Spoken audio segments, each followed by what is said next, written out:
it's taken like an hour and a half to walk what we normally walk in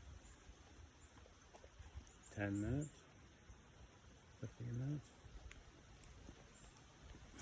Everything's changing. The more time you take, the everyday walk that you walk every day becomes even more magical. It's just, you notice more. There's twice as much cool stuff to see. There's Sabbath. There's my bestie. Slow walking is amazing.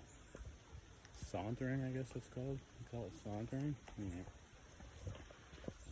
Anyways, just wanted to let you guys know that. If you can get outside into nature, try. Try your hardest. And if you are able, try to bring someone who's not able out with you. That's love.